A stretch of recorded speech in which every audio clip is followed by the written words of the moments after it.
تشریف رکھیے۔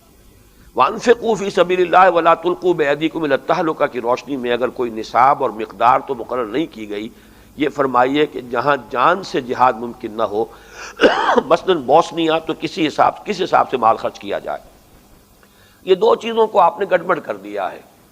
آپ بوسنیا تک پہنچ گئے، اس سے قریب تر تو آپ کے پاس کشمیر موجود ہے، اس سے قریب تو اس وقت جو ہندوستان کا مسلمان ہے، نہ معلوم وہ کس قیامت سے اس وقت دوچار ہے، جس کی کہ ہمیں تو خبریں مل بھی نہیں رہی۔ کبھی آتا 10,000 مارے جا چکے ہیں، کبھی آتا 6,000 مارے جا چکے ہیں، اور کتنے ہوں گے کہ جن کو مار مار کے جو ہے کنوؤں میں دھکیل دیا گیا، اور جن کی تعداد بڑا مشکل ہوگا کہ معلوم ہو سکے۔ تو اصل بات تو یہ ہے کہ جہاں بھی آپ مدد کر سکیں کیجئے۔ باقی اصل جہاد ہے اس ملک میں اللہ کے دین کو نافذ کرنے کے لیے، اس کے تقاضے پورے کرنے کے لیے اگر آپ کسر نہیں اٹھاتے تو یہی ساری شامتیں یہاں بھی آئیں گی۔ یہ بکرے کی ماں کتنے دن خیر منائے گی؟ یہ نہ سمجھیے کہ ہم بڑے محفوظ بیٹھے ہیں، یہاں پر جو قیامتیں آ سکتی ہیں اس کا آپ کو اندازہ ہی نہیں ہے بالکل۔ اس لیے کہ یہ ملک قائم کیا گیا تھا اسلام کے نام پر، اور اسلام کا تو آس پاس ہم کوئی بھی اس کی طرف پیش قدمی نہیں کر رہے، تو اس سے جو شامتیں ہمارے دروازوں کے اوپر دستک دے رہی ہیں اس کا آپ کو اندازہ نہیں ہے۔ بوسنیا سے زیادہ برے حالات یہاں ہو سکتے ہیں، اور میں یقین کے ساتھ کہتا ہوں، میں نے بار بار یہ بات کہی ہے، چند سال کی میں سمجھتا ہوں کہ مہلت ہے زیادہ، اگر یہاں اسلامی انقلاب نہ آیا تو اس ملک کے حصے بکھرے ہو جائیں گے، یہ ملک قائم نہیں رہ سکتا۔ پہلے 2 لخت ہوا تھا، اب کئی لخت ہوں گے، اور یہ خطہ جو ہے خالصہ راج آئے گا دوبارہ اس خطے کے اندر، اس لیے کہ انگریزوں نے یہاں کی حکومت جو ہے وہ سکھوں سے لی تھی، مسلمانوں سے نہیں لی تھی، اور خالصہ جس درجے ملیٹنٹ ہو چکا ہوا ہے۔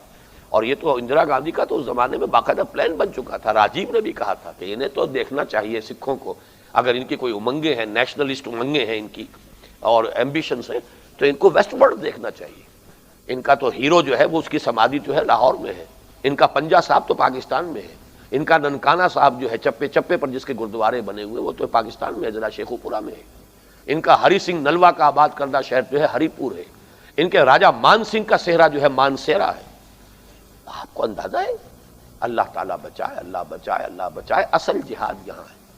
باقی جو سوال آپ نے کیا کہ کتنا خرچ کرے، اس کا جواب تو قرآن نے دیا ہے۔ جو واجب ہے وہ تو زکوٰۃ ہے، جس کو ہم صدقات واجبہ کہتے ہیں۔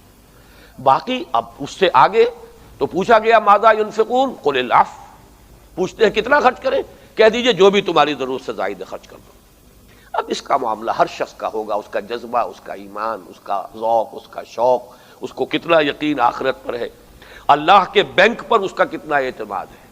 یہاں کے بینکوں پر تو ہے، یہاں کے بانڈز پر ہے جتنا بھی ہے، اللہ کا بھی ایک بینک ہے، اس میں سب کچھ اپنا سب کچھ وہیں جمع کرائیے۔ حضرت مسیح علیہ السلام نے جو فرمایا کہ زمین پر جمع مت کرو جہاں چوری کا بھی اندیشہ ہے، ڈاکے کا بھی خطرہ ہے، کیڑا بھی خراب کرتا ہے، آسمان پر جمع کرو جہاں پر نہ چوری کا اندیشہ، نہ ڈاکے کا خوف، نہ کیڑا خراب کر سکے۔ اور میں تم سے سچ کہتا ہوں جہاں تمہارا مال ہوگا وہیں تمہارا دل بھی ہوگا۔ تو مال اگر اللہ کے ہاں جمع کرا دیں گے تو دل بھی آپ کا اللہ کے ساتھ لگے گا۔